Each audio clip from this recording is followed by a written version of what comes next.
Hello मेरे प्यारे बच्चों, कैसे हो आप सभी। उम्मीद करता हूं मेरे प्यारे बच्चे एकदम बढ़िया होंगे और अच्छे से पढ़ाई कर रहे होंगे।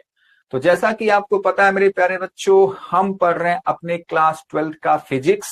और आज की क्लास मेरे प्यारे बच्चों अपने दूसरे चैप्टर का स्टार्ट होने जा रहा है। ठीक है, तो आज हम लोग स्टार्ट कर रहे हैं मेरे प्यारे बच्चों किसको, अपने दूसरे चैप्टर को, जिसका नाम है मेरे प्यारे बच्चों क्या, स्थिर वैद्युत विभव तथा धारिता। पहला चैप्टर मेरे प्यारे बच्चों, मैं उम्मीद करता हूं आपने सभी लेक्चर्स को अच्छे से देखा होगा।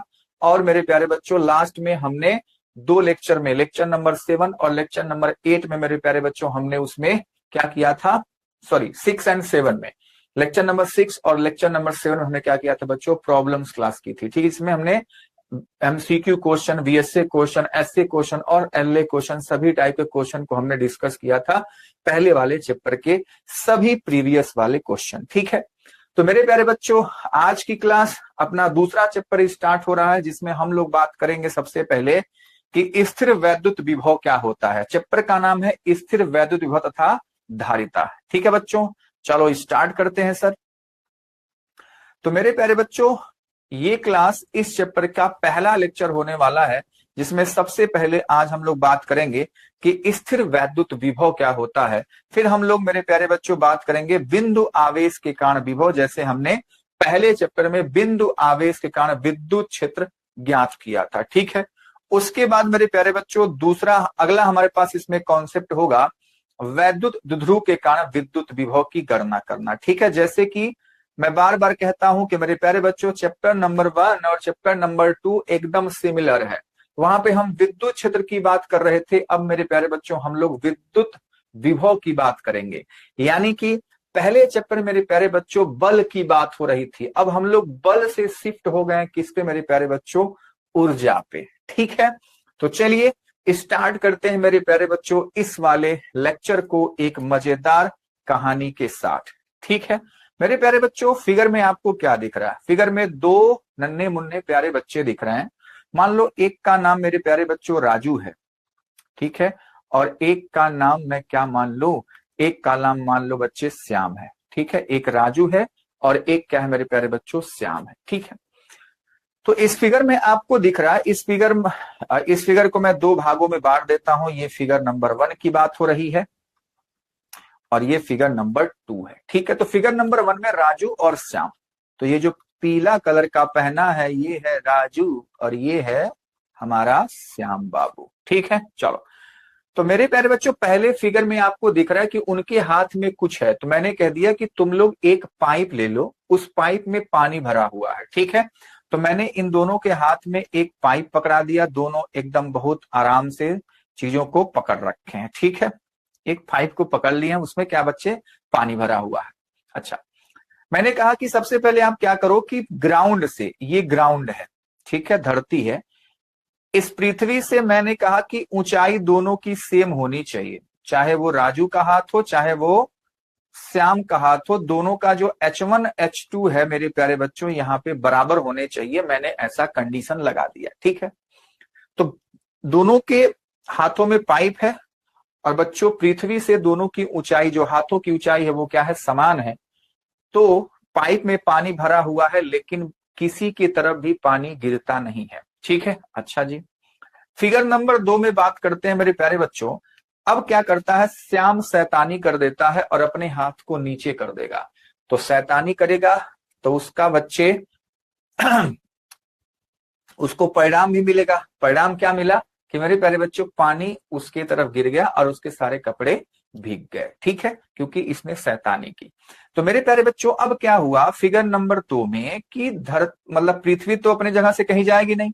हाँ, तो यहाँ पे जो H1 है और जो श्यामू ने नीचे कर दिया ये H2 है, तो मेरे प्यारे बच्चों अब H1 ज्यादा है H2 से। ठीक है, H1 ज्यादा है H2 से, क्योंकि राजू बहुत प्यारा बच्चा है, मैंने कहा था अपने हाथ को ऐसे ही पकड़ के रखना, वो वहीं पे पकड़ के रखा है, लेकिन श्याम शैतानी किया, वो अपना हाथ नीचे कर दिया, तो मेरे प्यारे जो पानी उसकी तरफ गिर गया और उसके पूरे पैंट भीग गए। ठीक है, अच्छा, तो इस कहानी में होता क्या है, इस कहानी में मेरे प्यारे बच्चों हुआ क्या कि पहले फिगर में जब हमारे पास ऊंचाई, पृथ्वी तल से जब ऊंचाई समान है, तो हम कहते हैं कि ये दोनों जो पॉइंट्स है, मान लो यहाँ पे पॉइंट ए है, यहाँ पे पॉइंट बी है, इन दोनों पॉइंट्स का बच्चों जो विभव है वो क्या है, समान है। पोटेंशियल क्या है बच्चों, समान है। ठीक है, तो पानी का प्रवाह बच्चों नहीं हो रहा है। ठीक है, क्यों? क्योंकि ऊंचाई का स्तर मेरे प्यारे बच्चों क्या है, समान है। अच्छा, दूसरे फिगर में क्या हुआ, उल्टा हो गया।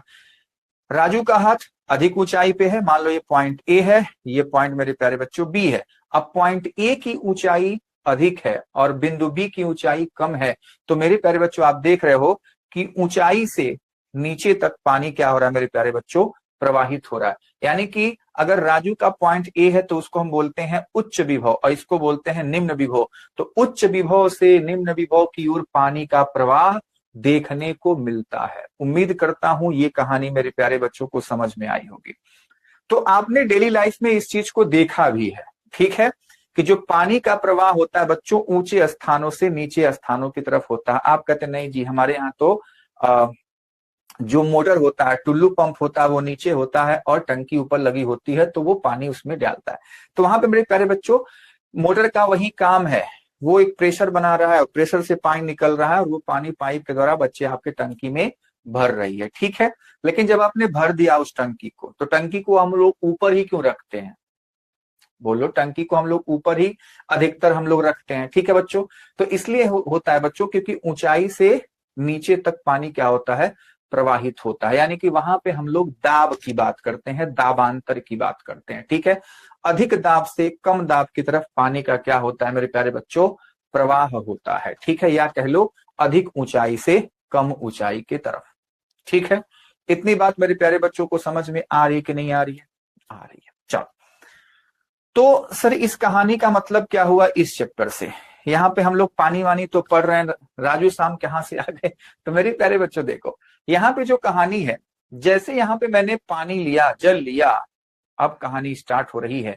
जैसे मेरे प्यारे बच्चों इस कहानी में मैंने पानी को प्रवाहित किया, यहाँ पे कौन प्रवाहित होगा मेरे प्यारे बच्चों, विद्युत आवेश।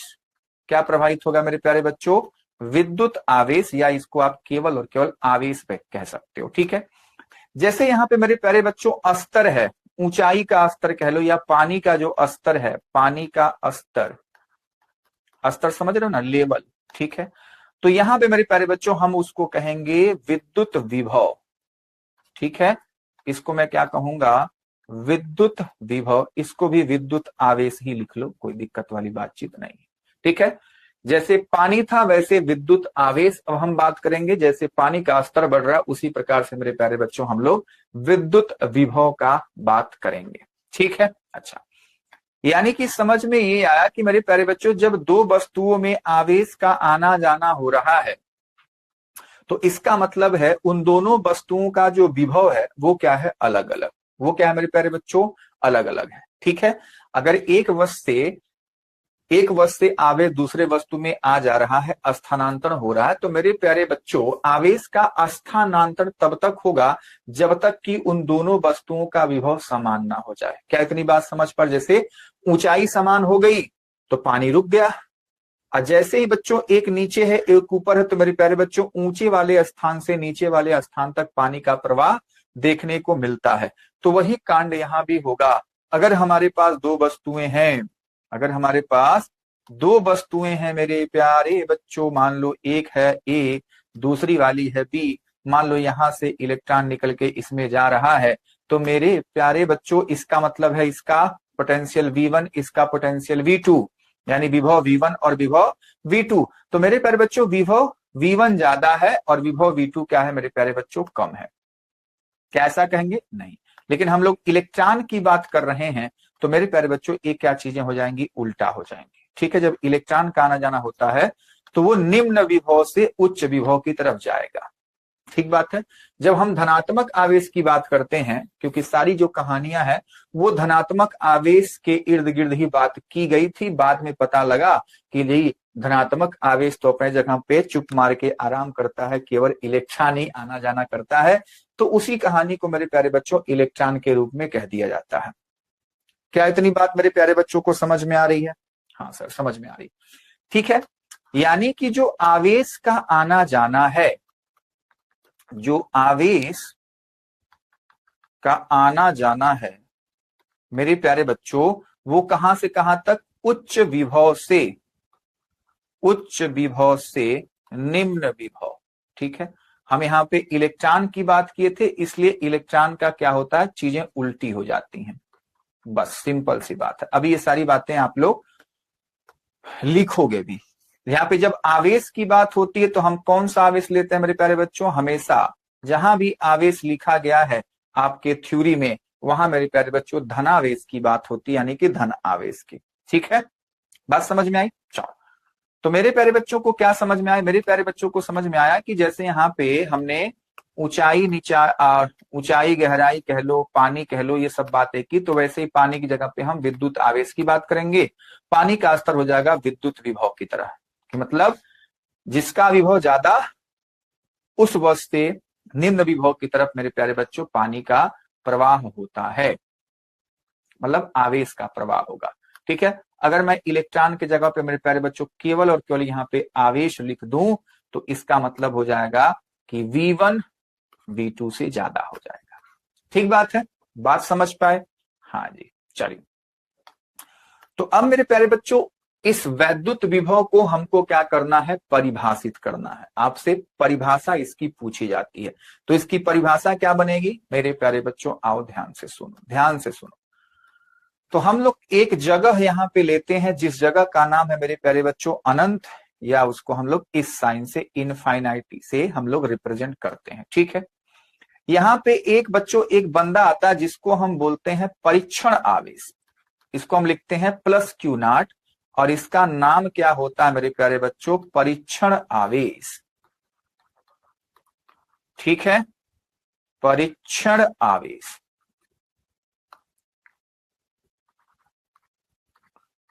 परीक्षण आवेश, ठीक है।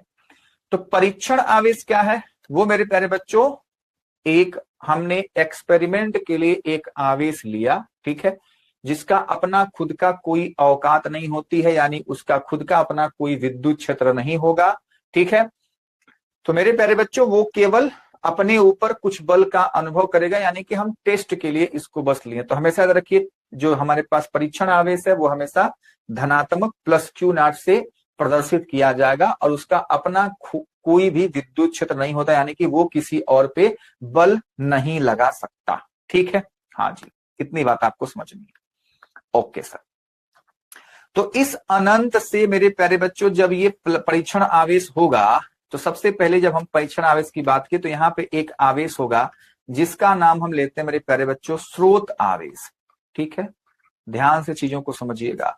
एक होता है स्रोत आवेश। स्रोत आवेश का मतलब जो आवेश विद्युत क्षेत्र अपने चारों तरफ उत्पन्न कर रहा है, वह आवेश जो अपने चारों तरफ विद्युत क्षेत्र को क्या कर रहा है बच्चों, उत्पन्न कर रहा है, उसको हम कहेंगे स्रोत आवेश। ठीक है, परीक्षण आवेश क्या है, जो अपने ऊपर अनुभव करेगा, उसको हम लोग वहां पे कहीं पे रखेंगे और देखेंगे कि वो स्रोत आवेश उस पर कितना बल लगाया, स्रोत के आवेश के कारण उस पर कितना विद्युत क्षेत्र है, ये सब बातें वहां पे हम लोग करते हैं। ठीक है, आ जाओ। तो मेरे प्यारे बच्चों ये स्रोत आवेश है, इसके चारों तरफ विद्युत क्षेत्र है। ठीक है, तो सबसे पहले जो परीक्षण आवेश था वो अनंत पे था। कहां था बच्चे, अनंत पे था। तो हम चाहते हैं कि बताओ स्रोत आवेश के कारण बिंदु P पर विद्युत विभव क्या होता है, विद्युत विभव क्या होगा, ये हम लोग जानना चाहते हैं। तो इसकी दूरी यहां से यहां तक आ ले आते, तो हम क्या करते हैं इसको जानने के लिए एक परीक्षण आवेश लिया पहले अनंत पे। तो अनंत पे मेरे प्यारे बच्चों जो विभव होता है उसको हम 0 मानते हैं। क्या मानते हैं, अनंत पर विभव मेरे प्यारे बच्चों हम लोग 0 मानते हैं। ठीक है, अब मान लेते हैं कि बिंदु P पर इस परीक्षण आवेश का विद्युत क्षेत्र है। तो बच्चों ये घूमते घूमते टहलते टहलते बिंदु P पे मान लो आकर के बैठ गया। ये बिंदु P नहीं, इसको मैं बिंदु A ले लेता हूं, बिंदु P है। ये क्या बच्चों, बिंदु A है। बिंदु A पर आकर के वो परीक्षण आवेश बैठा। जैसे ही बैठेगा मेरे प्यारे बच्चों ये कहेगा बेटा अब मैं तेरे पे बल लगाऊंगा क्योंकि तू मेरे विद्युत क्षेत्र में आ चुका है। ठीक है, तो ये महाराज अब इस पर बच्चे अपना बल आरोपित करते हैं। ठीक है, तो जब इस पे बल लगने लगेगा और मैं चाहता हूं कि इस परीक्षण आवेश को उठा करके लाऊं बिंदु P पे रखूं। ठीक है, तो अगर ये काम मैं करता हूं तो आपको पता है कि जो विद्युत बल है, स्रोत आवेश जो उस पे लगा रहा है, वो मेरे प्यारे बच्चों इसको धक्का मारेगा, क्योंकि ये भी धनात्मक है और परीक्षण आवेश तो हमेशा धनात्मक हम लोग मानते हैं। ठीक है, तो इन दोनों के बीच जो बल लग रहा है वो क्या लग रहा है बच्चों? प्रतिकर्षण बल। तो जो स्रोत आवेश है परीक्षण आवेश पर इधर बल लगा रहा है, और हम इस बल के विरोध में इस परीक्षण आवेश को बिंदु ए से बिंदु पी तक लाना चाहते हैं, तो हमको कुछ कार्य करना पड़ेगा। ठीक है, और वही हम लोग कार्य यहाँ पे निकालेंगे, और इसी कार्य से मेरे प्यारे बच्चों उस बिंदु P का वैद्युत विभव परिभाषित होगा। तो क्या परिभाषित होगा? कि किसी एकांक धन परीक्षण आवेश को अनंत से विद्युत क्षेत्र के भीतर किसी बिंदु तक लाने में किए गए कार्य को हम क्या कहते हैं? उस बिंदु P का वैद्युत विभव कहलाता है। तो मेरे प्यारे बच्चों इसको हम लोग ऐसे परिभाषित कर देते हैं। ठीक है, किसी एकांक धन आवेश को अनंत से वैद्युत क्षेत्र में किसी बिंदु तक लाने में किया गया कार्य उस बिंदु पर विद्युत विभव कहलाता है। और इसका फॉर्मूला मेरे प्यारे बच्चों ये हो जाता है। कैसे हुआ ये फॉर्मूला? आ जाओ। मान लो Q0 को आप लेकर के आए और आपने W काम किया। ठीक है बच्चों, यहां से यहां तक लाएंगे तो कुछ काम करना पड़ेगा, क्योंकि बल का विरोध हो रहा है। ये बच्चों इस ला रहे हैं तो ये इसको ढकेल रहा है, तो हमको काम करना पड़ेगा। तो हम कह रहे हैं कि एकांक आवेश को लाने में कितना काम करना पड़ा? तो आप बोलेंगे Q0 को लाने में W कार्य। तो एकांक आवेश को लाने में मेरे प्यारे बच्चों W बाई Q0 कार्य करना पड़ा। ठीक है, और यही जो एकांक आवेश को लाने में किया गया कार्य है वही उस बिंदु का क्या कहलाता है? वैद्युत विभव। तो इसलिए मेरे प्यारे बच्चों इसको लिखते हैं V equals to W by Q0 के। क्या इतनी बात मेरे प्यारे बच्चों को समझ में आई? यानी कि आपको वैद्युत विभव का परिभाषा समझ में आ गया। ठीक है मेरे प्यारे बच्चों। अच्छा, अब वैद्युत विभव एक नई राशि आती है हमारे सामने, तो जाहिर सी बात है जब भी कोई नई राशि आएगी तो सर हम उसका मात्रक लिखेंगे, उसका डायमेंशन यानी कि विमी सूत्र लिखेंगे, वो कौन सी राशि है ये भी बताएंगे। तो मेरे प्यारे बच्चों वैद्युत विभव एक अदिश राशि होती है, यानी कि इसके पास कोई दिशा विशा नहीं है। मात्रक की बात करें तो V equals to W by Q है ना? अरे बोलो।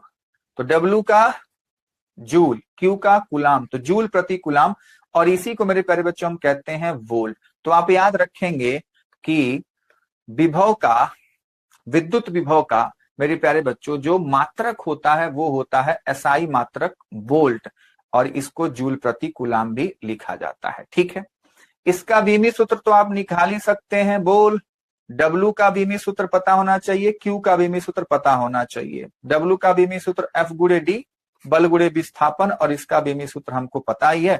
दोनों का बीमी सूत्र रखेंगे तो हमारे पास बीमी सूत्र इतना आ जाता है। ठीक है, अब आप बड़े हो चुके हैं।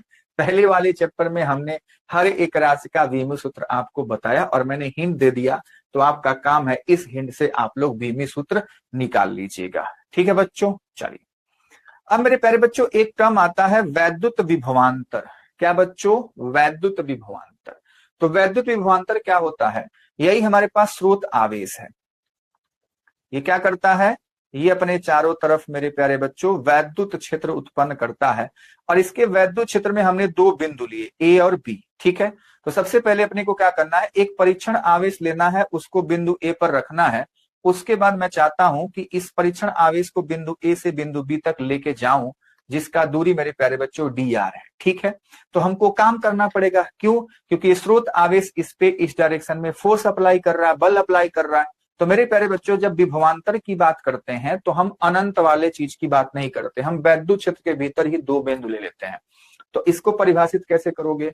हम परिभाषित करते हैं कि विद्युत क्षेत्र के भीतर किन्हीं दो बिंदुओं के बीच एकांक धन परीक्षण आवेश को ले जाने में, ठीक है, उन्हीं दोनों बिंदुओं के बीच ले जाने में, मेरे एक बिंदु से दूसरे बिंदु तक ले जाने में जो कार्य करना पड़ेगा उसे उन दोनों बिंदुओं के बीच का क्या कहते हैं? वैद्युत विभवांतर कह देते हैं। ठीक है, तो आपके परिभाषा यहाँ पे है, आप इसको आराम से पढ़िए। ये दोनों परिभाषाएं बहुत ही इंपॉर्टेंट है, तो आपको याद तो रखना है भैया। किसी विद्युत क्षेत्र में किसी एकांक धन परीक्षण आवेश को विद्युत क्षेत्र में एक बिंदु से दूसरे बिंदु तक ले जाने में किया गया कार्य उन बिंदुओं के बीच वैद्युत विभवांतर कहा जाता है। और मेरे प्यारे बच्चों वैद्युत विभवांतर को हम A से B ले जा रहे हैं, हम लिखते हैं VB माइनस VA, और वो क्या आ जाएगा? मान लो W कार्य हुआ तो W बाई Q0 हो जाएगा। ठीक है, इस विभवांतर को मेरे प्यारे बच्चों डेल्टा वी से भी प्रदर्शित करते हैं, ठीक है। तो डेल्टा वी बराबर W/Q0 भी आप इसको लिख सकते हो, है ना। कोई दिक्कत, कोई परेशानी, कोई समस्या मेरे प्यारे बच्चों को नहीं होनी चाहिए। अब वैद्युत विभवांतर वही विभव का अंतर ही है, तो जाहिर सी बात है ये भी अदिश राशि होगा, इसका मात्रक भी वही होगा, उसका वीमी सूत्र भी वही होगा। ठीक बात। जैसे मान लो दाब है, दाब का अंतर, ताप है, ताप का अंतर, तो जो विभव है विभवांतर, ठीक है। तो चीजें क्या होंगी, सेम होंगी। चलो, अब मेरे प्यारे बच्चों को याद होगा कि जब भी हम एक नई राशि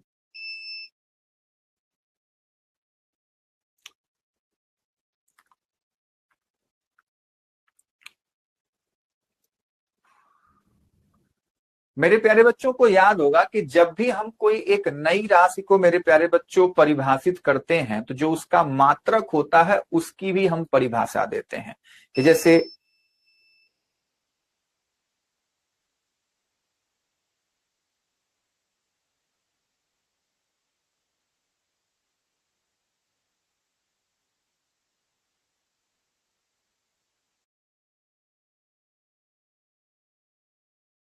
नई राशि मेरे प्यारे बच्चों परिभाषित करते हैं,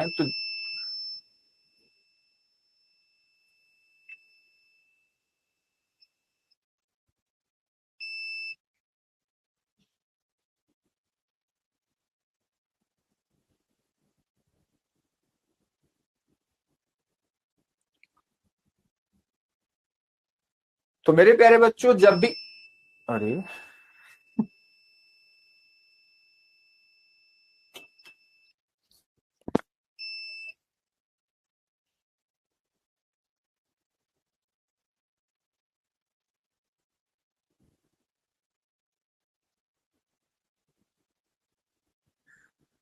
तो मेरे प्यारे बच्चों जब भी हम कोई नई, अरे यार,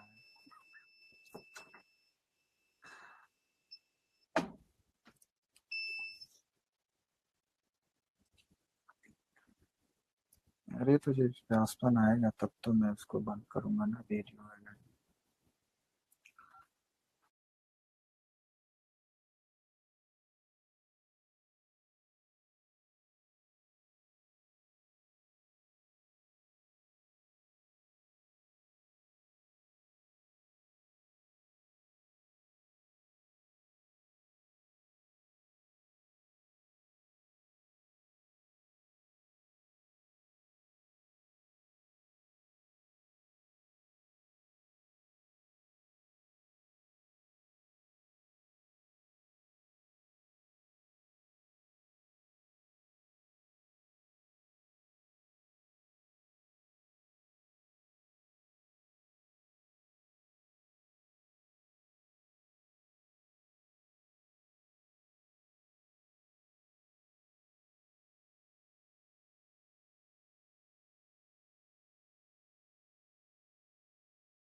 तो मेरे प्यारे बच्चों, हमने जब वैद्युत विभव को परिभाषित किया तो आपको पता है कि ये एक नई राशि है, ठीक है।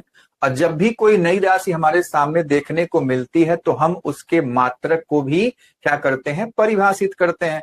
तो चलो मेरे प्यारे बच्चों, विद्युत विभव का मात्रक क्या हमारे सामने आया, वोल्ट। तो हम लोग 1 वोल्ट को क्या करेंगे, परिभाषित करेंगे। ठीक है, तो मैंने हमेशा इसके लिए अपने प्यारे बच्चों को एक जुगाड़ बताया है कि जैसे मान लो फॉर्मूला हमारे पास आया, क्या आया, V इक्वल्स टू W/Q, ये फॉर्मूला आया। ठीक है, तो आप जब 1 वोल्ट को परिभाषित करने जा रहे हो तो मेरे प्यारे बच्चों यहां पे लिखोगे 1 वोल्ट। ठीक है, W को लिखोगे क्या बच्चों, सबको एक एक बना देना, ये 1 जूल हो जाएगा और ये जो Q है वो क्या हो जाएगा, 1 कूलाम हो जाएगा। ठीक है, तो मेरे प्यारे बच्चों आप इसको कैसे परिभाषित कर सकते हैं, बताइए, क्या आप इसमें कहेंगे। तो मेरे प्यारे बच्चों को याद होना चाहिए कि हम कहेंगे कि मेरे प्यारे बच्चों अनंत से किसी 1 कूलाम आवेश को विद्युत क्षेत्र के भीतर किसी बिंदु तक लाने में अगर 1 जूल का कार्य करना पड़ता है तो उसे उस बिंदु का विभव कहेंगे, और उस बिंदु का विभव क्या हो जाएगा बच्चों, 1 वोल्ट हो जाएगा। ठीक है, आप ये बात कह सकते हैं। बात समझ में आई?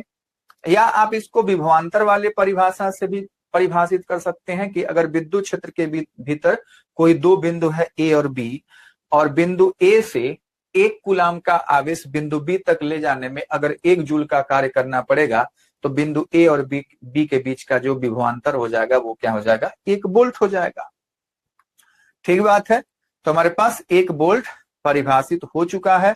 क्या कि यदि 1 कूलाम धनावेश को अनंत से विद्युत क्षेत्र के भीतर किसी बिंदु तक लाने में 1 जूल कार्य करना पड़े तो उस बिंदु का विभव 1 वोल्ट होगा। 1 वोल्ट बराबर 1 जूल/1 कूलाम हो जाता है। अब मेरे प्यारे बच्चों बात आती है कि इस वैद्युत विभव जो हमने एक नई राशि को सीखा, तो मेरे प्यारे बच्चों हमको क्या करना है, इसमें कुछ पॉइंट सीखना है और वो पॉइंट आपको एकदम याद रखना है, अपने दिमाग में एकदम फिट कर लेना है। ठीक है, बहुत इंपॉर्टेंट चीजें हैं। पहली बात मेरे प्यारे बच्चों, विद्युत विभव वह भौतिक राशि है जो 2 आवेशित वस्तुओं के बीच आवेश के प्रवाह की दिशा को निर्धारित करता है। मतलब आवेश A से B में जाएगा या B वाले वस्तु से A वाले वस्तु में आएगा, ये बच्चों कौन डिसाइड कर रहा है, उन दोनों वस्तुओं का वैद्युत विभव। हमने अभी कहा कि जिस वस्तु का विभव ज्यादा होगा यानी उच्च होगा, तो उच्च वाले विभव से निम्न वाले विभव की तरफ आवेश क्या होता है मेरे प्यारे बच्चों, स्थानांतरण होता है। और ये बात किसके लिए है, धन आवेश के लिए। ठीक है, जब हम इलेक्ट्रॉन के बारे में बातचीत करेंगे तो इसका उल्टा हो जाएगा, वो हो जाएगा निम्न विभव से उच्च विभव की तरफ इलेक्ट्रॉन का प्रवाह होता है। ठीक है, चलिए दूसरी बात, यदि भिन्न भिन्न विद्युत विभव वाली 2 चालक वस्तुओं को परस्पर संपर्क में लाया जाए तो आवेश तब तक प्रवाहित होता है जब तक कि दोनों वस्तुओं का विभव समान ना हो जाए। जैसे हमने राजू और श्याम वाली कहानी मेरे प्यारे बच्चों हमने देखा कि अगर दोनों का हाइट समान था पृथ्वी तल से तो पानी का प्रवाह नहीं हो रहा था। श्याम ने शैतानी की, अपने हाथ को नीचे कर दिया तो उसकी तरफ पानी का प्रवाह हो रहा है, राजू से श्याम की तरफ। ठीक है, अब मैं कहता हूं कि श्याम जल्दी से अपने हाइट को उसके राजू के समान कर दो, तो अगर वो अपने हाथ को ऊपर ले गया, जैसे ही हाइट समान होगी पृथ्वी तल से, तुरंत पानी का प्रवाह क्या होता है बच्चों, रुक जाता है। क्या इतनी बात मेरे प्यारे बच्चों को समझ में आती है? हाँ जी, ठीक है। तो वही हालचाल यहां भी है कि दोनों वस्तुओं में आवेश का प्रवाह तब तक होगा जब तक कि उन दोनों वस्तुओं का विभव समान ना हो जाए। ठीक है बच्चा लोग? हाँ जी। अगली बात, धन आवेश उच्च विभव से निम्न विभव की ओर प्रवाहित होता है, हमने सीखा। इलेक्ट्रॉन मेरे प्यारे बच्चों हमेशा निम्न विभव वाले चालक से उच्च विभव वाले चालक की ओर प्रवाहित होगा। ठीक बात है, इलेक्ट्रॉन का कंडीशन उल्टा है। और यहाँ पे चित्र में उस बात को दिखाई गई कि मान लो ये चालक है, इसका विभव उच्च विभव है, ठीक है, ये चालक निम्न विभव पे है, तो अगर इन दोनों को तार द्वारा जोड़ दिया जाएगा तो जो आवेश का प्रवाह है मेरे प्यारे बच्चों, वो उच्च विभव से निम्न विभव की तरफ देखने को मिलता है। ठीक है, अगली बात, विद्युत प्रवाह की दिशा इलेक्ट्रॉनों की गति के विपरीत मानी जाती है। और ये बात मेरे प्यारे बच्चों आप क्लास 10 से सीखते आ रहे हैं। ठीक है, कि विद्युत धारा की दिशा इलेक्ट्रॉन की गति के दिशा के विपरीत होती है। अरे बोलो हाँ या ना।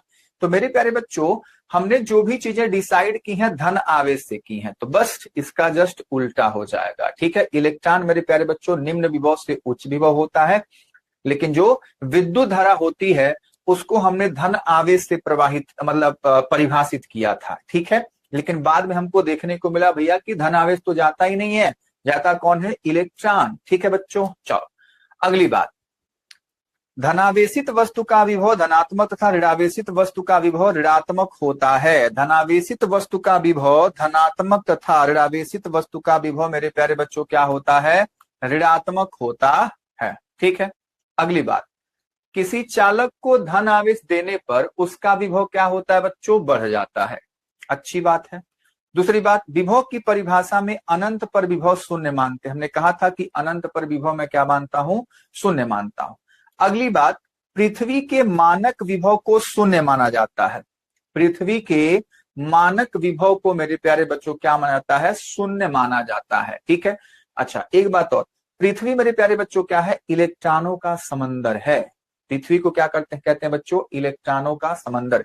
इससे इलेक्ट्रॉन निकाल लो या इसको इलेक्ट्रॉन दे दो बच्चों, इसके आवेश पर कोई प्रभाव नहीं पड़ता। ये ठीक ठीक वैसा ही है जैसे मान लो नदी है, उससे आप लोग एक गिलास पानी निकाल लेते हो। ठीक है, तो मेरे प्यारे बच्चों इन सभी बातों को आप अपने दिमाग में एकदम फिट कर लीजिएगा, क्योंकि ये सारी बातें बहुत ही काम की बातें हैं। अगली पॉइंट, किसी चालक को पृथ्वी से संबंधित करने पर, मतलब पृथ्वी से जब हम कनेक्ट कर देते हैं, इसको बोलते हैं मेरे प्यारे बच्चों अर्थिंग करना, ग्राउंडिंग करना या अर्थिंग करना। ठीक है, तो जब ऐसा किया जाता है तो मेरे प्यारे बच्चों जो हमारे पास जैसे मान लो दो फिगर है, figure number 1, figure number 2, figure number 1 और फिगर नंबर 2।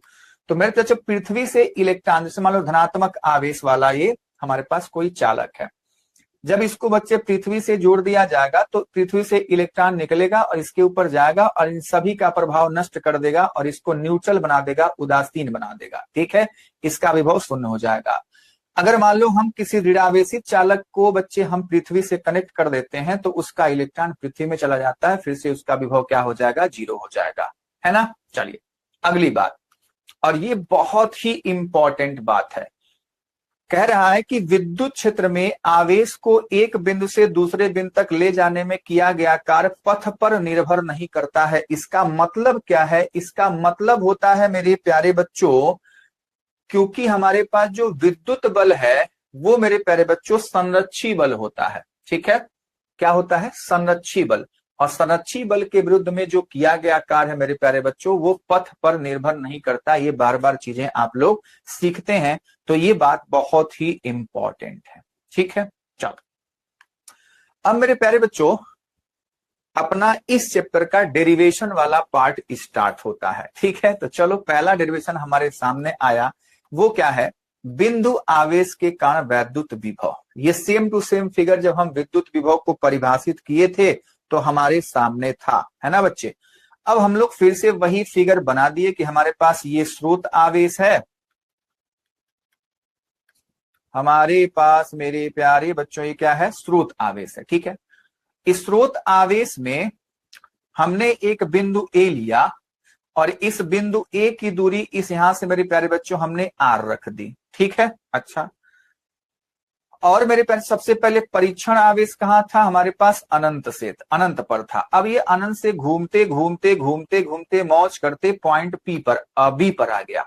अब जैसे ये बी पर महाराज जी आते हैं, तुरंत मेरे प्यारे बच्चों जो स्रोत आवेश है इस पे बल लगाता है। और कितना बल लगाएगा? आप कहोगे सर 1/4 पाई एप्सिलॉन नॉट। इसका आवेश है Q, परीक्षण आवेश का आवेश है Q0, और दूरी हमने मान ली इससे यहाँ पे बिंदु बी की x, तो x का स्क्वायर। ठीक है, इतना बल लग रहा है और ये इसको धक्का मारेगा। क्या करेगा बच्चों? धक्का मारता है। ठीक है, तो चैप्टर नंबर 1 से ही हमने अपने प्यारे बच्चों को सिखा रखा है कि जब भी हम कोई डेरिवेशन करेंगे तो आपको बच्चे वहां पे 3 स्टेप को फॉलो करना है। स्टेप नंबर 1, एकदम सुंदर सुंदर साफ सुथरा आपको फिगर बनाना है। स्टेप नंबर 2, आपको मेरे प्यारे बच्चों उसी फिगर के बारे में आपको इंट्रो देना है कि आपने जो फिगर में बनाया है वो क्या क्या चीजें हैं, है ना। स्टेप नंबर 3 होता है हमारे पास कैलकुलेशन, तो इन 3 स्टेप में हम मेरे प्यारे बच्चों किसी भी डेरिवेशन को करेंगे और हमको पूरे के पूरे मार्क्स मिलेंगे। समझ में आई बात? चलो तो चलो करते हैं। सबसे पहले फिगर बना लेंगे। फिगर के बारे में क्या बातें लिखोगे, हम लोग पहले चैप्टर से ही बात करते आ रहे हैं और मैं साफ साफ उस चीज को दिखा भी देता हूं। ठीक है, चलिए। तो मेरे प्यारे बच्चों, हम लोग पहले फिगर बनाए। अब हमको पता है कि जब ये परीक्षण आवेश बिंदु बी पर होगा तो स्रोत आवेश इस पे इतना बल लगाएगा। ठीक है, हाँ जी। अब हमको पता है कि हमको करना क्या है। हमको करना है कि इस परीक्षण आवेश को बिंदु ए से उठा करके बिंदु बी तक, बिंदु बी से उठा करके बिंदु ए तक लाना है ना। तो जब लाओगे तो इसको हमको क्या करना पड़ेगा, कार्य करना पड़ेगा। क्यों? क्योंकि वैद्युत बल मेरे प्यारे बच्चे इसको क्या कर रहा है, दूर भगाने की कोशिश कर रहा है। तो उसके विरोध में हमको क्या करना पड़ेगा, काम करना पड़ेगा। बात समझ में? इसे मान ले ये हमारे पास कोई वस्तु है, अगर इसको इतनी ऊंचाई तक ले जाना है तो आपको बल लगाना पड़ेगा, यानी कि आप काम कर रहे हो कि नहीं कर रहे हो। लेकिन अगर मान लो ये ऊंचाई पर है, नीचे इसको लाना तो बस छोड़ दो। क्या काम सतह नहीं हो गया? आप कहेंगे कि हाँ जी, काम तो सतह हो गया। क्यों? क्योंकि मेरे प्यारे बच्चों कोई विरोध वाला बल है ही नहीं। जब कोई विरोध करेगा तभी तो आपको किसी काम को करने के लिए दिक्कतें आएंगी। कोई विरोध करने वाला नहीं है तो आपका काम बड़े आराम से हो जाता है। ठीक बात है, चलिए। तो मेरे प्यारे बच्चों बल इतना लगा, हाँ जी। अब हम क्या करेंगे, अब हम करेंगे भैया कि इसको बी से सी तक थोड़ा सा हम क्या करेंगे, खिसकाएंगे। और हम देखते हैं कि बी से सी तक लाने के लिए हमको कितना काम करना पड़ता है। उसके बाद हम देखेंगे कि भैया अनंत से बिंदु ए तक लाने में टोटल काम कितना करना पड़ेगा। तो हम क्या करते हैं, पहले छोटा सा हम लोग कार्य देखते हैं बी से सी तक, और दूरी क्या है बच्चों, dx। तो मान लो dx दूरी विस्थापित करने के लिए मेरे प्यारे बच्चों किया गया कार्य कितना है, dw है। ठीक है, अच्छा। तो इस dw का मान क्या होगा, तो आप जानते हैं सर w बराबर होता है f डॉट x, यानी कि dx यहां पे हो जाएगा। ठीक है, इसको ओपन करोगे तो F D S cos theta हो जाएगा। हाँ सर, तो मेरे प्यारे बच्चों यहाँ पे कॉस थीटा क्या दिख रहा है, अच्छा। और इस व्यवस्था में आपको ये ध्यान देना होता है कि अगर मान लो विद्युत बल एफ लग रहा है तो एफ ही बल आपको उसको इधर ले जाने के लिए लगाना पड़ेगा मिनिमम, है ना। अच्छा, तो बहुत आराम से इस आवेश को हम बिंदु ए तक लाते हैं, यानी कि वहां पे त्वरण 0 होना चाहिए, त्वरण नियत होना चाहिए। ठीक है, सॉरी नियत नहीं, त्वरण क्या होना चाहिए, 0 होना चाहिए। बात समझ में आ रही है? तो मेरे प्यारे त्वरण होना ही नहीं चाहिए, इसमें त्वरित कंडीशन नहीं होना चाहिए। तो हम इसको बड़े आराम से ए तक लेकर के आते हैं। ठीक है, तो आप देखोगे कि विस्थापन तो बी से सी है और बल लग रहा है बच्चों दाएं साइड। तो इस कंडीशन में हम कहेंगे कि कोण बन रहा है सर 180 डिग्री। तो बताओ कॉस 180 डिग्री का मान क्या होता है, तो आप कहेंगे कि सर कॉस 180 अंश का मान होता है माइनस का 1। तो इसलिए जो किया गया छोटा सा कार्य है वो कितना है बच्चों, माइनस का एफ डी एक्स है। क्या है मेरे प्यारे बच्चों, माइनस का एफ डी एक्स है। ठीक है, अच्छा जी। तो डी डब्ल्यू क्या हो जाएगा, एफ का मान यहां पे रखो तो हो जाएगा 1/4 पाई epsilon nought Q nought by x square into D x. ठीक है बच्चा लोग, हाँ जी सर, अच्छा जी। तो मेरे प्यारे बच्चों हमको तो कुल कार्य चाहिए ना, हमको तो कुल कार्य चाहिए, यानी कि W बराबर इंटीग्रेशन डी डब्ल्यू होना चाहिए। लेकिन मेरे प्यारे बच्चों कहां से कहां तक ला रहे हो, तो आपको पता है सर पहले तो वो बैठा था मौज कर रहा था अनंत पे, हम उसको अनंत से उठा करके ला रहे हैं स्रोत आवेश से आर दूरी पर। तो उसको अनंत से आर तक हम क्या करेंगे बच्चों, समाकलन कर देंगे। क्या कर देंगे बच्चों, समाकलन। अब कहानी कंप्लीट होने वाली है। तो मेरे प्यारे बच्चों जो W होगा, डी डब्ल्यू का मान यहाँ पे रख दो 1/4 पाई epsilon nought Q nought by x square D x. ठीक है मेरे प्यारे बच्चों, अच्छा। और ये है हमारे पास अनंत से आर, अनंत से आर। तो मेरे प्यारे बच्चों W इक्वल्स टू माइनस का साइन बाहर कर देते हैं, जो और बाहर होने वाले लोग हैं उनको भी बाहर कर देंगे। क्यों? क्योंकि उनका मान बदल नहीं रहा है। जो मेरे प्यारे बच्चों बदल जाएगा वो समाकलन के भीतर रह जाएगा। तो कौन बदल रहा है? जैसे जैसे आवेश को हम पास ला रहे हैं x का मान बदल रहा है, तो x बच्चे समाकलन के भीतर और बाकी लोग इससे बाहर हो जाएंगे। तो मेरे प्यारे बच्चों W का मान यहाँ पे क्या होगा? W का मान आप देख रहे हैं कि minus Q nought by 4 pi epsilon not. और अब हम इसका क्या करेंगे? समाकलन करेंगे। तो समाकलन का वो फॉर्मूला मेरे प्यारे बच्चों याद करो। क्या फॉर्मूला था? हम जानते हैं x के पावर n dx बराबर होता है x के पावर n+1 बटे n+1। तो मेरे प्यारे बच्चों इसी फॉर्मूले से आपको काम करना है। तो सबसे पहले मैं क्या करूंगा, अच्छा एक लाइन और बढ़ा लो। इसको मैं ऐसे भी तो लिख सकता हूं, x के पावर -2 dx और ये हो जाएगा इनफाइनाइट से r। तो मेरे प्यारे बच्चों W का मान क्या हो जाएगा? W का मान हो जाएगा -Q nought by 4 pi epsilon not, ठीक है। और ये हो जाएगा x के पावर -2 + 1 बाई -2 + 1, ठीक है बच्चों। ये हो जाएगा इनफाइनाइट से r, इनफाइनाइट से r, ठीक है। तो W का मान माइनस का Q nought by 4 pi epsilon not, ये हो जाएगा x के पावर -1 बाई -1 इनफाइनाइट से r, ठीक है बच्चों। हाँ जी। तो मेरे प्यारे बच्चों क्या करेंगे, अब हम लोग इसको लिख सकते हैं कुछ इस तरीके से। कैसे sir? Q nought by 4 pi epsilon not, ठीक है।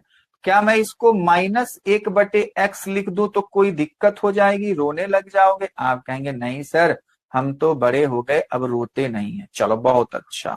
तो मेरे प्यारे बच्चों ये हो गया इनफाइनाइट से r हो गया, ठीक है। अच्छा, अब बच्चे ये उच्च सीमा और निम्न सीमा को यहाँ पे रखना है। तो हम मेरे प्यारे बच्चों एक बार x की जगह पे r रखेंगे, उसके बाद मेरे प्यारे बच्चों इनफाइनाइट रखेंगे। तो चलो जो नेक्स्ट लाइन होने वाली है वो हो जाएगी Q nought by 4 pi epsilon not और एक बार r रखेंगे तो -1 बाई r, फिर माइनस का साइन, फिर माइनस का 1 बाई इनफाइनाइट मेरे प्यारे बच्चा लोग। ओके सर जी। तो आपको पता है मेरे प्यारे बच्चों W बराबर क्या हो जाएगा? Q nought by 4 pi epsilon not. अच्छा जी, ये क्या हो गया? माइनस का 1 बाई r और ये माइनस माइनस प्लस और 1 बाई इनफाइनाइट क्या होता है मेरे प्यारे बच्चों? 0। क्या होता है बच्चे? 0, ठीक है।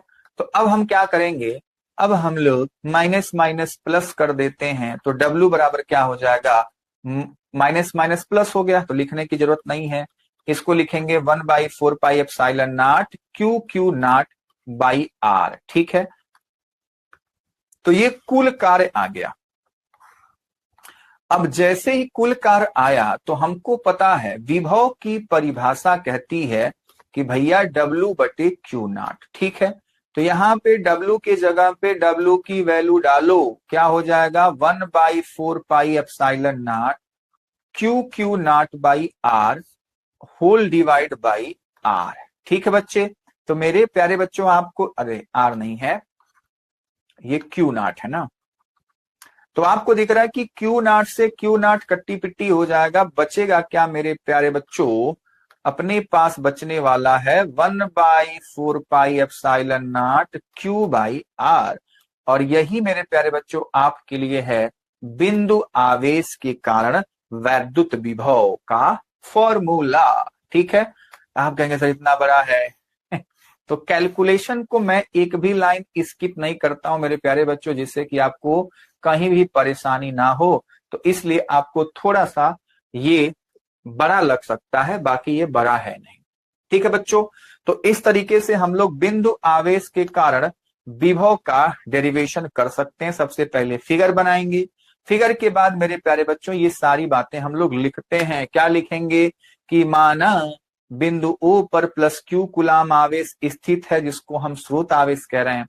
इससे r दूरी पर एक बिंदु A है ना, जिस पर विभव ज्ञात करना है। इसके लिए बिंदु A से अनंत की दूरी को छोटे छोटे भागों में बांट दिया जाता है। मेरे प्यारे बच्चों, यदि कोई परीक्षण आवेश Q0 बिंदु B पर स्थित हो तो उस पर लगने वाला विद्युत बल इतना है। उसके बाद मेरे प्यारे बच्चों कैलकुलेशन करते जाएंगे करते जाएंगे करते जाएंगे, समाकलन हो जाएगा। हम उच्च सीमा निम्न सीमा रखेंगे, हमको किया गया कार्य मिल गया, और उसके बाद हमको विभव का फॉर्मूला भी आ जाता है। ठीक है, तो मेरे प्यारे बच्चों ये था हमारे लिए क्या, बिंदु आवेश के कारण वैद्युत विभव की कहानी। ठीक है, अच्छा, अब हम सीख चुके हैं दो फॉर्मूले। लास्ट वाले देखो, मैंने बार बार कहा कि पहला चैप्टर और दूसरा चैप्टर मेरे प्यारे बच्चों एक दूसरे के सिमिलर ही होता है। आप देखेंगे और भी फॉर्मूले देखोगे अभी वैद्युत ध्रुव वाला, जैसे हम लोग वहां पे वैद्युत ध्रुव के कारण विद्युत क्षेत्र की तीव्रता कैलकुलेट किए थे, वैसे ही मेरे प्यारे बच्चों यहाँ पे हम लोग वैद्युत विभव निकालते हैं। ठीक है, तो ये दोनों फॉर्मूला आपके पास था, दोनों का मेरे प्यारे बच्चों ग्राफ ऐसे बनता है। ठीक है, आपको पता है कि यहां से दिख रहा है कि जो V है 1/r है, और जो V है E है मेरे प्यारे बच्चों 1/r²। है। ठीक है, 1/r²। तो ये E और V का R के साथ मेरे प्यारे बच्चों ग्राफ प्रदर्शित हमारे सामने दिख रहा है, इसको आप याद रखेंगे।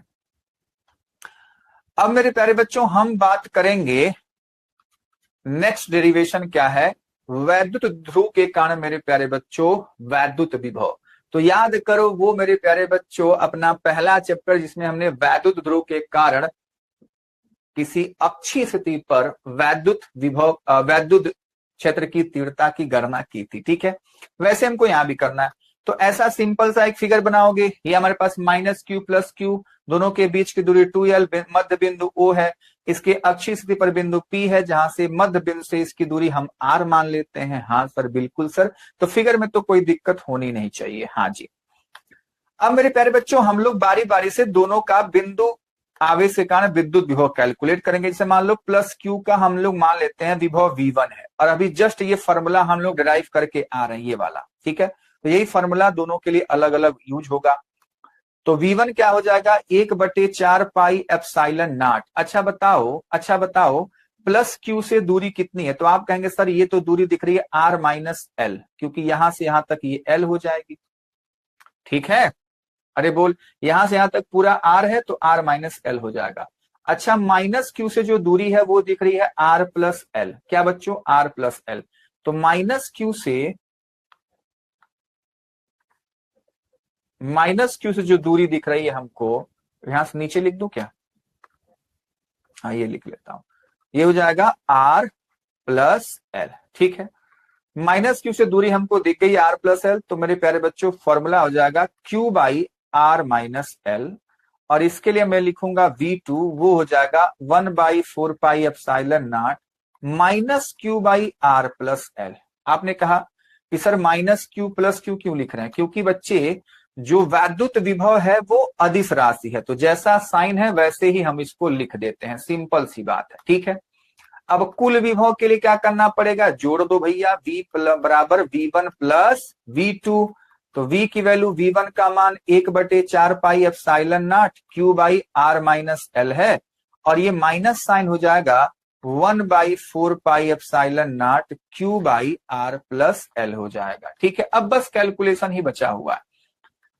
इसका जो डेरिवेशन है वो वैद्युत क्षेत्र की तरह मेरे प्यारे बच्चों कठिन नहीं है, आसान है। जो कॉमन है कॉमन ले लो, तो q/4 pi epsilon not common, अंदर बचा 1/r-l, और यहां बचा 1/r+l। ठीक है, नेक्स्ट लाइन, ये q/4 पाई एप्सिलॉन नॉट मेरे प्यारे बच्चों एलसीएम ले लेंगे r-l, और यहां बचेगा r+l। ठीक है, त्रियक गुणा कर लो, r+l माइनस का r+l हो जाएगा। ठीक है मेरे प्यारे बच्चों, आप कहेंगे हाँ सर बहुत सही, बस कैलकुलेशन करते जाओ। r से r कट्टी पिट्टी हो गया, v की वैल्यू हो जाएगी q/4 पाई एप्सिलॉन नॉट, ये हो जाएगा 2l और नीचे हो जाएगा r square minus l square. ठीक है बच्चों, अच्छा जी, बस खत्म होने ही वाला है। v की वैल्यू हो जाएगी 1/4 पाई एप्सिलॉन नॉट। ठीक है बच्चों, अब q इंटू 12 को एक साथ रखूंगा और r square minus l square को एक साथ रख लिया। अब आपको खेल खेलना है। कौन सा खेल जी? वी नो दैट, हम लोग जानते हैं मेरे प्यारे बच्चों, क्या हम लोग जानते हैं सर कि r is much much greater than l। Much मचा दो तो मेरे प्यारे बच्चों यहां से l क्या हो जाएगा? 0 बन जाएगा। तो सर जब l 0 बन जाएगा तो हमारे पास जो v का मान है वो क्या हो जाएगा? 1/4 पाई एप्सिलॉन q इंटू 12। अच्छा यहाँ नहीं, l 0 नहीं करना है, वो तो 0 हो जाएगा सारा कहानी। तो ये हो जाएगा p और नीचे हो जाएगा केवल और केवल r स्क्वायर। तो यही मेरे प्यारे बच्चों क्या है? वैद्युत ध्रुव के अच्छी स्थिति पर वैद्युत विभव का सूत्र। ठीक है, याद रहेगा? हाँ सर। तो हमने बच्चों सारी कहानी कर दी। अब मैंने फिगर बनाना है आपको, उसके बाद फिगर के बारे में सारी बातें लिखनी है। माइनस क्यू प्लस क्यू का दोनों का वैद्युत विभव, उसके बाद बच्चों सबको जोड़ देंगे। जैसे हमने कैलकुलेशन किया वैसे कैलकुलेशन करेंगे और आपका आंसर मेरे प्यारे बच्चों आ जाएगा। ठीक है, कर ले जाओगे? हाँ सर, एकदम बच्चे जैसे हमने वैद्युत क्षेत्र कैलकुलेट किया था सेम टू सेम वैसा ही है। अगला मेरे प्यारे बच्चों क्या है? निरक्षीय स्थिति में कोई बिंदु स्थित है उसके लिए। तो ऐसा ही फिगर बनाते थे। ये हमारे पास वैद्युत ध्रुव है, माइनस क्यू प्लस क्यू, दोनों के बीच की दूरी मेरे प्यारे बच्चों क्या हमने मान ली है? 2l मान ली है। मध्य बिंदु O है तो LL हो जाएगा। मध्य बिंदु O से बिंदु P की दूरी हम लोग R मानते हैं, तो दोनों आवेशों से इसकी दूरी कड़ी में r square plus f square, इसका भी कड़ी में r square plus l square. ठीक है, ऐसा फिगर हमने विद्युत क्षेत्र जब निकालते थे तब भी करते थे। अब वैद्युत क्षेत्र में इस वाले कंडीशन में आपको याद होगा कि भैया कहानी बहुत मुश्किल होती थी, लेकिन विभव क्या है बच्चों? अदिश राशि है इसलिए आसान है। तो चलो मान लो प्लस क्यू का विद्युत विभव V1 है, तो वो क्या होगा? वो हो जाएगा sir 1/4 pi epsilon not q by r square plus l square. और वो किसमें है बच्चों? कौड़ी में है। ठीक है, बहुत सही सर। माइनस क्यू का क्या होगा सर? V2 होगा, और V2 का मान कितना होगा sir? 1/4 pi epsilon not. Minus Q है तो माइनस क्यू, ये हो जाएगा कड़ी में r square plus l square. दोनों का बच्चे मान देखो बराबर है, लेकिन चिन्ह अलग अलग, मतलब V1 प्लस का है, V2 माइनस का है। तो जब यहाँ पे टोटल मेरे प्यारे बच्चों निकालोगे V1 प्लस V2, तो क्या आपको दिख नहीं रहा कि ये 0 हो जाएंगे?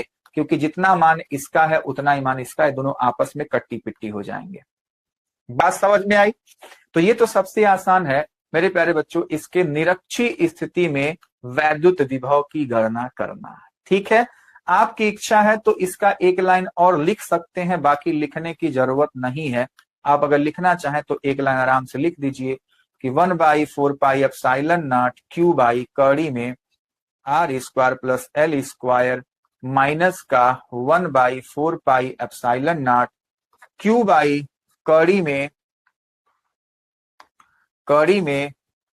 में क्या? r square plus l square. ठीक है, दोनों कट्टी पिट्टी हो जाएंगे मेरे प्यारे बच्चों, 0 आ गया आंसर। बस सिंपल सी बात।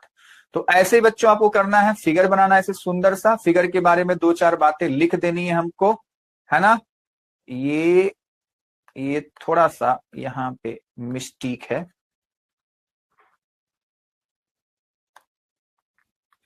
द्विध्रुव के निरक्षीय स्थिति। ठीक है, निरक्षीय स्थिति में स्थित बिंदु पर विद्युत विभव ज्ञात करना है। प्लस क्यू के कारण माइनस क्यू के कारण V1 V2 है मेरे प्यारे बच्चों। उसके बाद हमारे पास ये कहानी अपने को देखने को मिली, यानी कि विद्युत विभव क्या हो गया मेरे प्यारे बच्चों?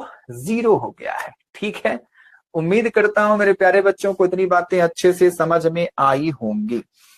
तो अभी तक हमने एक बिंदु आवेश के कारण वैद्युत विभव देखा, उसके बाद मेरे प्यारे बच्चों हमने वैद्युत ध्रुव के कारण वैद्युत विभव देखा। ये कुछ क्वेश्चन है मेरे प्यारे बच्चों जो आपके जैक बोर्ड एग्जाम में पूछे गए सवाल है। क्वेश्चन कह रहा है कि दो आवेश हैं +1 कूलाम -1 कूलाम, इनके बीच की दूरी 1 कूलाम है, 1 मीटर है।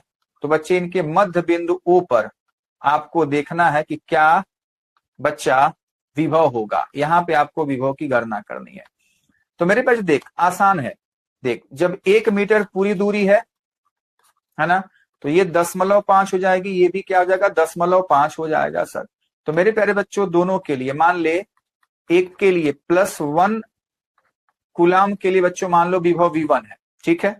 तो विभव V1 क्या हो जाएगा 1/4πε0 1/0.5, ठीक है, ये +1 का है। उसी तरीके से -1 कूलाम का मेरे प्यारे बच्चों मान लो V2 है, वो हो जाएगा 1/4πε0 -1/0.5। तो आपको दिख रहा है कि ये प्लस का है, ये माइनस का, दोनों का मान बराबर दिख रहा है, यानी कि जो टोटल विभव होगा फिर से क्या हो जाएगा मेरे प्यारे बच्चों 0 हो जाएगा। तो इसका आंसर मेरे प्यारे बच्चों क्या होगा 0, 0 यानी कि 0, ठीक है। अरे बोलोगे हाँ हाँ, 0 आपको समझ में आता है, ठीक है। चलो अगला क्वेश्चन कह रहा है किसी विद्युत ध्रुव के विद्युत क्षेत्र तथा विभव, यहाँ पे कामा है, विभव दूरी के साथ किस प्रकार बच्चे निर्भर है। तो अभी तक हमने देखा था कि वैद्युत विभव आया है वैद्युत ध्रुव के कारण 1/4πε0 P/r², और निरक्षीय स्थिति तो 0 आ गया था। लेकिन जब हम बच्चे उसकी बात करते हैं वैद्युत क्षेत्र की, अगर मान लो अक्षी की ही मैं बात कर लूं तो वो होता था 2P/r²। तो आपको दिख रहा है ये 1/r³ है, ये 1/r², तो इसका आंसर हो जाएगा D, ठीक है, कि वैद्युत क्षेत्र 1/r³ और वैद्युत विभव 1/r² बच्चे है। अगला क्वेश्चन है स्थिर वैद्युत विभव का सूत्र क्या है। तो मेरे प्यारे बच्चों हमने देखा है विभव बराबर W/Q, तो कार्य बटे आवेश, कहां गया जी, ये रहा बी ऑप्शन, ठीक है। छोटे छोटे क्वेश्चन है, इंपॉर्टेंट क्वेश्चन है। क्वेश्चन नंबर 4 कह रहा है कि एक विद्युत क्षेत्र में एक बंद पथ पर एक इकाई धनात्मक आवेश को स्थानांतरित करने में किया गया कार्य। तो मेरे प्यारे बंद पथ मतलब क्लोज लूप, ऐसा कुछ है, ठीक है। तो आपको पता, मान लो एक बिंदु ए है, यहां से कोई आवेश आप उठाकर ले गए, फिर से इसी बिंदु पर लेकर आए, तो मेरे पास जो डेल्टा V है वो तो 0 होगा ना, डेल्टा V क्या होगा मेरे प्यारे बच्चों 0। तो इसलिए मेरे प्यारे बच्चों कार्य भी क्या हो जाएगा 0, क्यों, क्योंकि अभी हम लोग सीख क्या रहे ना कि डेल्टा V बराबर भी W/Q होता है। तो यहां से W बराबर Q इंटू डेल्टा V हो जाता है। जब डेल्टा V मेरे प्यारे बच्चों हमारे पास 0 है तो किया गया कार्य भी क्या हो जाएगा 0 हो जाएगा सर, ठीक है। तो इसका आंसर मेरे प्यारे बच्चों क्या हो जाएगा 0 हो जाएगा। तो इस तरीके से मेरे प्यारे बच्चों हमने आज की क्लास में सबसे पहले वैद्युत विभव को परिभाषित किया, फिर हमने वैद्युत विभवांतर सीखा, उसके बाद हमने डेरिवेशन किया बिंदु आवेश के कारण वैद्युत विभव, उसके बाद मेरे प्यारे बच्चों हमने सीखा वैद्युत ध्रुव के कारण उसके अक्षीय स्थिति पर उसके निरक्षीय स्थिति पर वैद्युत विभव की गणना की, और हमने कुछ इंपॉर्टेंट क्वेश्चन किए, 4 क्वेश्चन, ठीक है बच्चों। तो आज की क्लास मेरे प्यारे बच्चों यहीं तक रखते हैं। उम्मीद करता हूं मेरे प्यारे बच्चों को जो भी आज की क्लास में हमने सिखाया वो सारी बातें अच्छे से क्लियर हो गई होंगी, ठीक है। तो मेरे प्यारे बच्चों अगर आपको किसी भी कॉन्सेप्ट से रिलेटेड कोई भी क्वेरी हो, कोई भी डाउट हो, तो मेरे प्यारे बच्चों आप लोग हमारे प्यारे से फिलो एप्लीकेशन को डाउनलोड कर लीजिए और हमारे एक्सपर्ट ट्यूटर के साथ जुड़ करके मेरे प्यारे बच्चों अपने हर एक समस्या का समाधान पा सकते हैं। तो इसका लाभ आप लोग जरूर उठाइए। अगर ये वीडियो मेरे प्यारे बच्चों को पसंद आई हो तो प्लीज मेरे प्यारे बच्चों लाइक, सब्सक्राइब और अपने दोस्तों के साथ शेयर करना ना भूलें। तो इसी के साथ मेरे प्यारे बच्चों मिलते हैं नेक्स्ट वीडियो में, तब तक के लिए बाय बाय, टेक केयर, मस्त रहिए और स्वस्थ रहिए।